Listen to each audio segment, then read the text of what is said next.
back to the playbook, you guys. We are back. It's been a long 2 weeks without talking to you. And as usual, a lot happening in Temple Athletics. We've got both basketball teams kind of on a roll right now.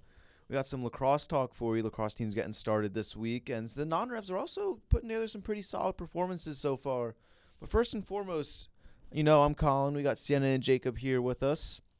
Guys, how are we doing today? How are we feeling? It's been a long 2 weeks without doing the playbook. I've been sleeping for pretty much the last 2 days in entirety, so I don't really know what year it is right now, but I'm doing good aside from that. Jacob, I know you have some thoughts on how your day's been going today. I think we should get right to it, Colin. You want to get right to it? All right, let's get right to it. People aren't here to listen to us babble about our days. They're here to listen to us talk about Temple Athletics, and we'll start with a men's basketball team that has really continued to kind of find its groove in this tough-to-predict American Conference. The Owls they've played 4 games since we last talked to you guys, and they are 3-1 in those 4 games. Most notably, they pulled out a 79-78 win against South Florida on Saturday in the whiteout game, a game that really came down to the wire, and got some big minutes from reserve center Muhammad Kita, who really plays a limited role, was averaging less than a point per game, but had 4 points down the stretch, made 2 free throws in that game. He entered that game with 1 made free throw all year. And he made the go-ahead tip-in off a Darian Ford miss. So some big minutes from Muhammad Kita with Jemai Felt and Babatunde Duradola fouled out. Temple is now 14-8 in 14-8 record, 6-3 in the American Conference. Puts them in a tie with South Florida for third. Right now, they would have a bye all the way to the quarterfinals of the American Conference tournament if the season ended today. They're just 1 game behind Tulsa and a really upstart Charlotte team in the conference. So, Jacob, Sienna, what's been working well for this team? What have you guys seen the last couple weeks that kind of has them in this position to be a conference contender? I think the first thing that comes to my mind is they're playing unselfishly. Sometimes typically it's Darian Ford and Aiden Tobiasen scoring the most points, but still, they're moving the ball around, they're finding open players, they're driving in, kicking it out, and they're just playing unselfishly, which I feel like hasn't necessarily happened in the last couple of years.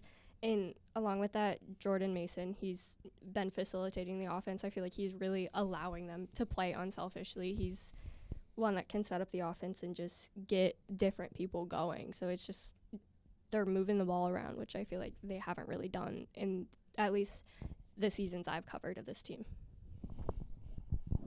Well, for the last week, I've been covering the women's basketball team, so the only men's game I was really able to watch was the South Florida one, so I'm just going to kind of start there.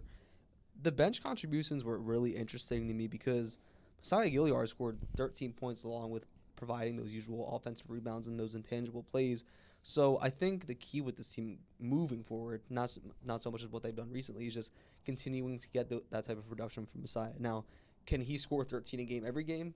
Probably not. That remains to be seen. But also love what I saw from Mo Kita. Also really cool to talk to him at the presser because that's not really a guy you get to see too often. And with how questionable this big man rotation is sometimes, like Jemai and Baba both fouled out that game, Mo coming in there and making those plays in those big-time moments is huge for him. And I also think he offers a lot of what Temple lacks at the center position, which is size and rim protection. Yeah, and this is a team where, we've talked about kind of a lot. This is a team whose depth is really, really not there at this point. They're really reliant on their 4 main guys, and behind them, there's not a lot of guard depth. There's the center, the big man rotation, like you said, is a little bit questionable. Regardless, this team still stands at 14-8. Guys, I want to take a look back and kind of look at it, overall encapsulate where we look at 22 games and think back to where we were before the season. Is this kind of where you thought this team would be? How do you feel about this team's performance through 22 games compared to maybe where we thought they would be preseason? I would say this is probably about where I was expecting them to be. I think we all were pretty, confident in the team's ability this season. I think there were some bumps when CJ Hines was dismissed from the team and then AJ Smith had the season-ending surgery because those 2 were expected to be the scoring sparks off the bench. So I think without those 2, it kind of dipped a little bit, but they figured it out. So I feel like with those 2 not being not having the scoring outcome that the team recruited them for, I'd say this is about where I was expecting them to be. To kind of go off what Sienna said, we all expected them to kind of be in this position, but it's also about how they got there. Because heading into the season, I feel like sometimes people forget, like, we didn't really have any idea of what the starting five was going to be. And we also didn't realize how good Darian Ford and Gavin Griffiths would be. Gavin Griffiths has been the team's best defender by far, especially helping at the rim, spacing out the floor. Darian Ford is always going to get a bucket when you need one. So it's those contributions from the starting lineup that have been so critical. And it's really, I also don't think we expected to see how wide open this American Conference was going to be. I mean, right now, the top 8 teams are all separated by just 2 games. Or any of these top 8 teams can win this conference, can earn a top 4 seed. Because remember, with the new conference tournament structure, the top 2 teams get byes all the way to the semifinals. The next 2 get byes to the quarterfinals, and so on and so forth. The bottom 3 teams don't make the tournament. Now, where we're at right now, it doesn't seem likely that Temple's going to miss the conference tournament. Based on the bottom 3 right now is Rice at 3-6, ECU at 2-7, and UTSA at 0-9. It feels like Temple can probably, more than likely get into that conference tournament. It's just a matter of where in that kind of mishmash of teams they are going to be seated, because 1 through 8 is all within 2 games of each other and can change any given night. And then, I mean, every game is now a huge game for Temple. They have 9 games left. The next 3 before we talk to you guys are going to be at East Carolina, at Tulane, and then home against North Texas. 3 games that, in my opinion, I think are very winnable games. East Carolina, we says, one of the bottom 3 teams in the conference. Tulane on the road is probably that toughest test in these next 2 weeks against pretty solid Tulane team that just took down a good Memphis team, albeit Memphis' record's not that good, but that's still a very talented basketball team. And then home against the North Texas team that is having a bit of a down season.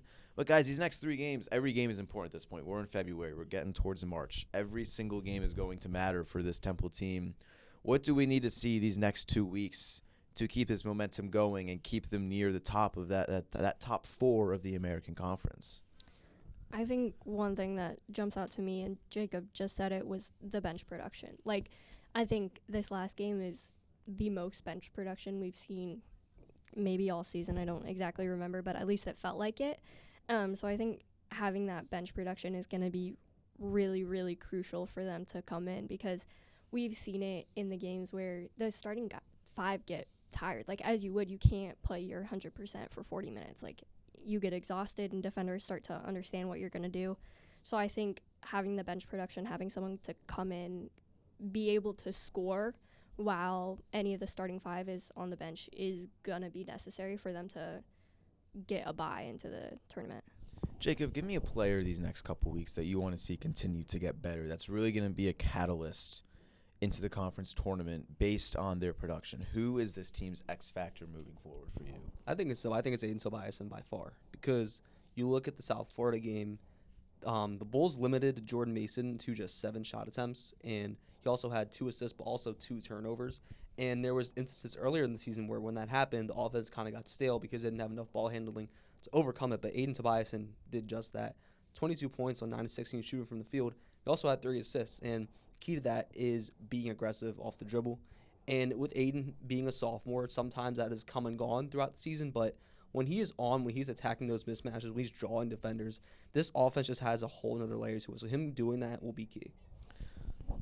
Sienna? Aiden talked about that at the South Florida presser. He talked about how this offseason he worked on being able to drive inside, because last year he didn't shoot very much, but when he did, it was typically from beyond the 3-point range. So he talked about how he wanted to be more aggressive off the dribble, and I think we've seen that and seen him, like, when he kind of realizes, like, oh, we need a bucket, like, oh, I need to get inside, it kind of, like, it looks like something clicks in him, and he just goes. And he also, he's long, and I've seen him, like, be able to get around those taller defenders. So, like, even though he isn't the tallest one on the court, he's been able to get past other teams' rim protectors. I love the talking today, Sienna. You're I'm really very into surprised it it's today. kept. I think it's the most I've heard you talk on the I think playbook. it's because all great points, though. It's the most I've slept in the last 2 days in my entire That'll do it life. for So you. that's probably why. Well, the audience loves listening to you talk. So, but yeah, so next exciting couple weeks coming up for this men's team. That, I mean, you guys follow along closely, because this is a team that's competing for seeding in March for the American tournament. A team that realistically has the ability to go out and win the American Conference if they play their best basketball. And obviously, that goes for every team, but I think this team has the talent to win the American Conference. Just a matter of, like you guys talked about, that depth stepping up. But let's move over to the women's team. Another team that last time we talked to you guys, we played a clip from Diane Richardson where she called her team's performance piss poor after their loss to Tulane on January 13th. And at that point, they lost the game after that as well. They lost 4 of 5. And it looked like they were kind of spiraling and weren't playing Temple basketball. I mean, guys, since we've recorded this team has seemingly flipped the script on their season and has really stepped up. They won 3 of their last 4. Also took down a really good USF team on January 20th, 86-83. And then most recently won on the road against Tulane, 67-65 in overtime. Their one loss in there is to conference-leading Rice, who's I think like 19-3 or something overall. It's a really, really good Rice team on the road. Only lost by 9. This team just overall has really, really taken a step forward in terms of their play. It seems like they're playing together again. It seems like they're having fun. They're trusting each other. They're playing Temple basketball, which is all Diane has wanted. And we haven't really seen that since conference play has started. Jacob, the last kind of couple weeks here, what have you kind of seen that has sparked this turnaround that has gotten Temple back in the conversation and kind of like that middle part of the American Conference? I think it's as simple as just having more competitiveness and resilience because, as we said, Diane would heavily emphasize that. But also, when they won 3 out of their last 4, she also mentioned that she's seen more of it recently. And with that, they're trusting each other more. The offense has been a lot more fluid. Like, there was a brief period when Tristan went down, then when she came back, her and Kayla, the fit was kind of clunky. Now they're doing a lot better job of playing off of each other. Tristan looks so much better off the dribble, just as a decision maker, but also as a pull-up shooter. It was also Savannah Curry. I want to give a shout out to Savannah Curry because beginning of the season, she was kind of struggling on both ends, struggling with the shooting, fouling a lot. But she is, I think you can make the argument that she is the team's best defender at this point, especially defending the perimeter, defending one-on-ones, forcing turnovers and stuff like that.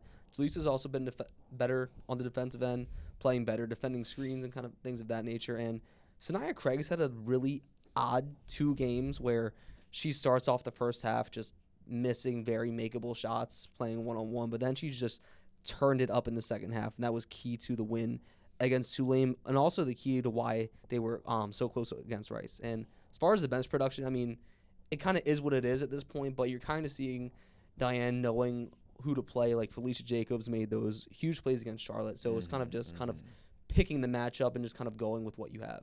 And it feels like it's really kind of the same storylines for both teams as the bench production, the depth. We saw that win against Charlotte. The 2 biggest players off the bench in that, I mean, we even mentioned the fact that was the biggest comeback in team history. I forgot about that completely, but 26-point comeback was the second or third largest in collegiate women's basketball history. Tied the second largest. Largest comeback in a women's college basketball history. Largest comeback in program history as well. And that was really led in the fourth quarter by Felicia Jacobs and Savannah Curry off the bench, which is what I think we need to see a lot more of. But, I mean, Kayla Turner's also been so much better just with her efficiency. I think her confidence is back. She's kind of playing basketball. She just hit 1,000 points for her career. But this is a team, again, this American Conference on the women's side is a little more top-heavy with Rice and East Carolina. Temple sits in 7th right now. Again, 10 teams make it. Temple's in 7th at 4-5 in the conference. They're 10-11 overall. Really, it's kind of I think there's a pretty big tier gap between UTSA, who is just ahead of Temple, and then Temple.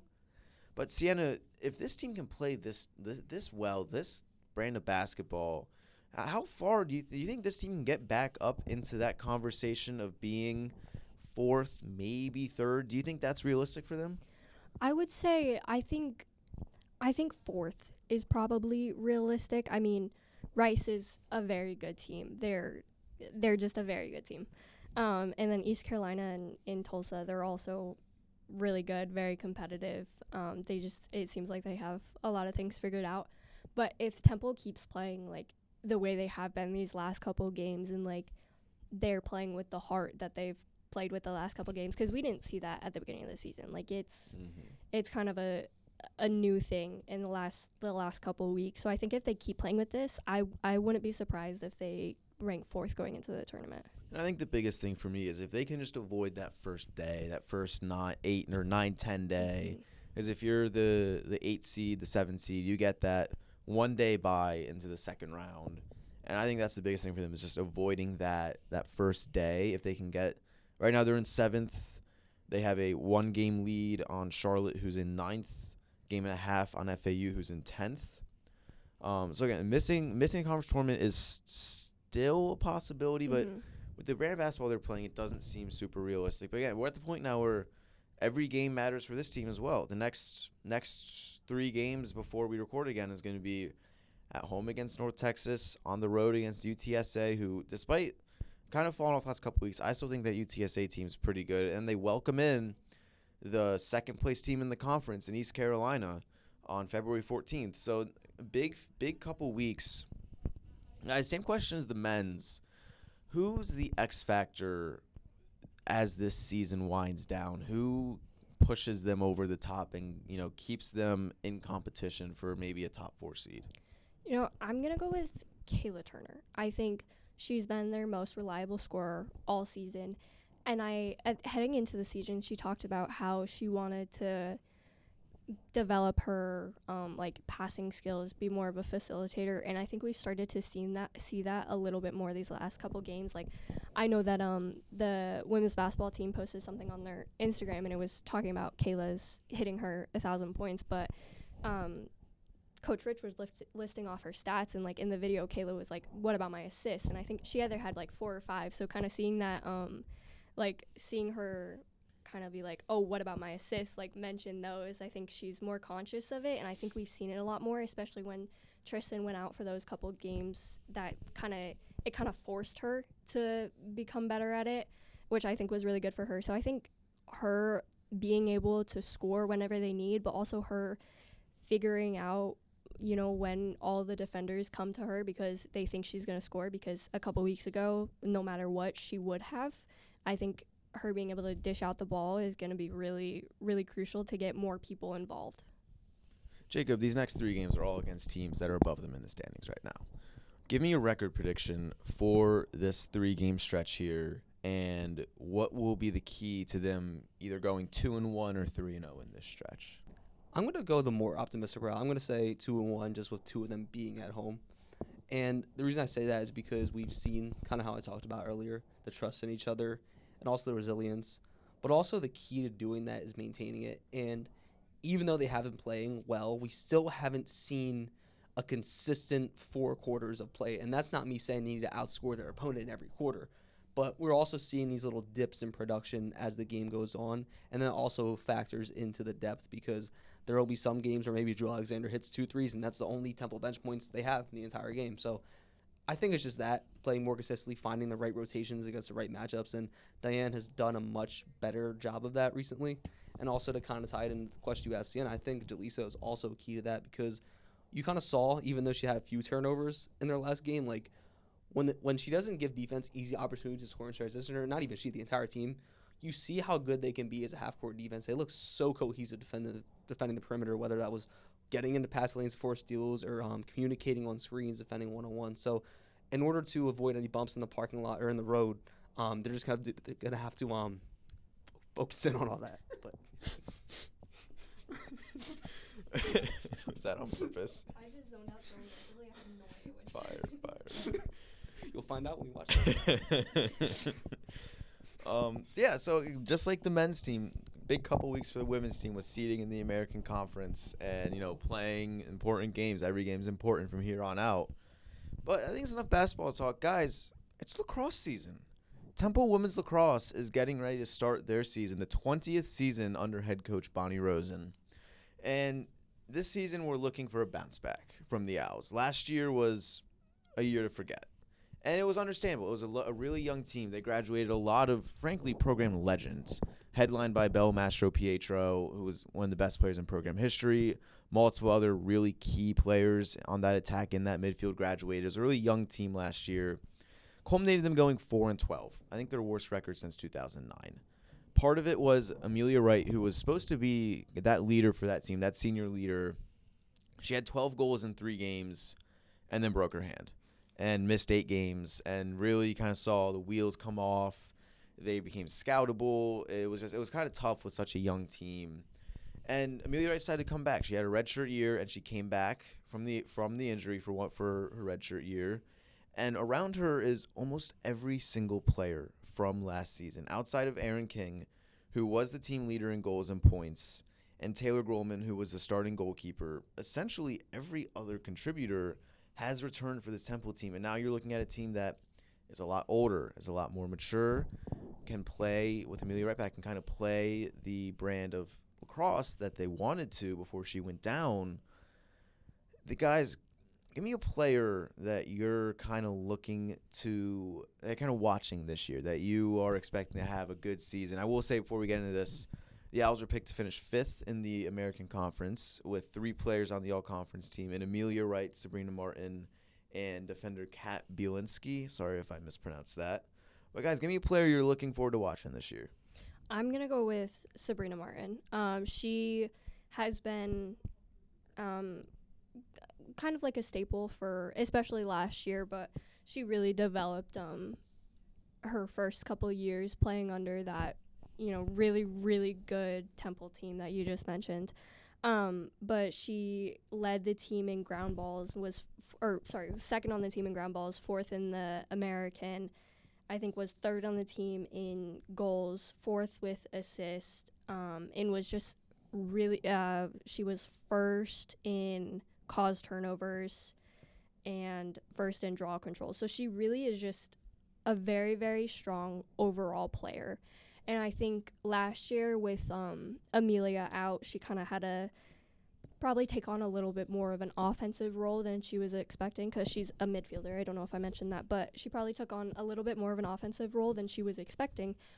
But, I mean, I honestly think the Amelia injury was probably not good for the team. Obviously, we never want injuries, but it kind of forced the young team to really step up, like, without one leader.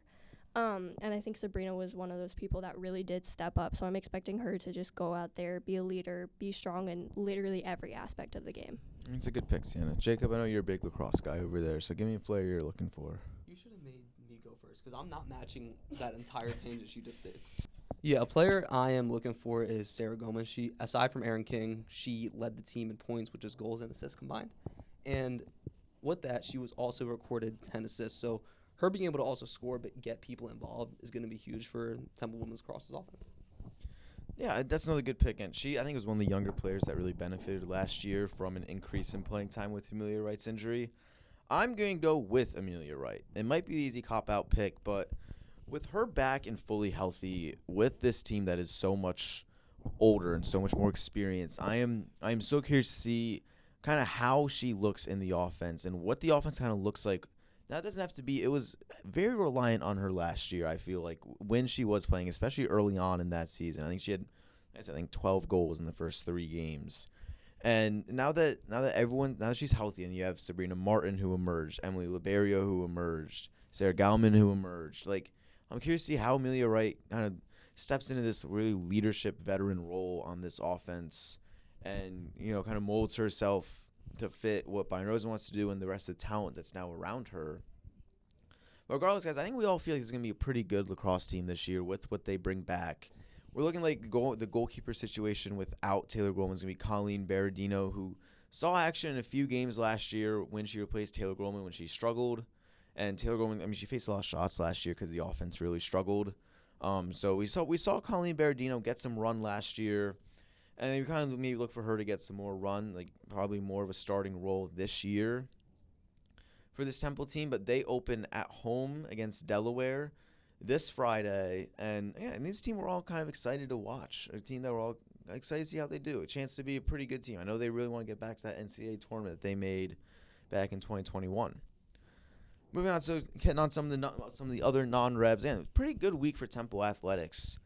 The gymnastics team, 2-4 in their last 2 meets. One was at home. One they went down to Georgia. The alma mater of Hillary Steele. She did gymnastics down there. So they went down to Georgia this past weekend and went 1-2. Granted, they faced, I think it was number 8 Georgia. So tall task. And they went 1-2 in that meet. Brooklyn Thomas earned EAGL Rookie Gymnast of the Week for the week of January 23rd. She scored a 9.8 on the floor. I'm not a huge gymnastics person, but I think that's pretty good. She earned It's out of 10, so pretty good. It's up there. So gymnastics, again, a team that, they're excited about the youth that they have. And Brooklyn Thomas is one of those freshmen that, keeps getting better. The fencing team, guys. Really, really strong week from the fencing team at the Northwestern Multi-Meet, also known as the Sienna Conaghan Duels. Hell yeah. For those who don't know, Sienna covered that event the last couple of years. An event the last couple of years where Temple really played well. And again, they did really well again. They went 4-2 on day one, where the only losses were to two really good teams in Notre Dame and Northwestern. Which are always very competitive matches between these two schools. And then day two, they went out there and went undefeated, beat number 7 Ohio State and number 11 Stanford, and really just kind of an overall incredible meet from Temple. Again, a meet where so many good teams go out there. Sienna, I mean, this is your event. Anything you want to add? I feel like the last 2 years, the fencing team has, the fencing program here is always very good, always very competitive, but I feel like they've kind of started the year not necessarily slow, but kind of, I guess, slow for how they finished the year, and then these Northwestern duels kind of always flip the script, and I feel like we're seeing the same thing here with them going undefeated the second day, so I'm just kind of expecting them. It feels like they kind of increase their competitiveness every single time they go out there and compete, so I feel like it's just another, upward trajectory for them. Always a really good fencing team that Temple has out here. Men's and women's tennis continuing their seasons. Or men's tennis opened the season with a 4-1 loss to Penn State. Women's team got its first win of the year in a 4-3 fashion against Cleveland State. Again, more tennis coverage to come. Hopefully we have a story from one of our freelancers coming up soon on the men's tennis team. Frankly, that's all from Temple Athletics the last couple weeks that we have. Jacob, I'll ask again, how's your day going? Sometimes you're gonna get bumps in the parking lot or on the road or in life. You just gotta keep going. I like that mindset. When you have no other choice, you have to just go right through it and just bear the consequences. Jay, you have to keep going. So why don't you keep going with the mic and give us where you can find all of our content on Instagram and Twitter. That was a clean transition, Colin. So I have to respect it and comply. You can find our stuff at Instagram on ttn.sports. And then on X/Twitter, ttn_sports. And then for all of our articles, game recap, stories, profiles, it's temple-news.com. Colin, that's temple-news.com. Thank you guys for listening.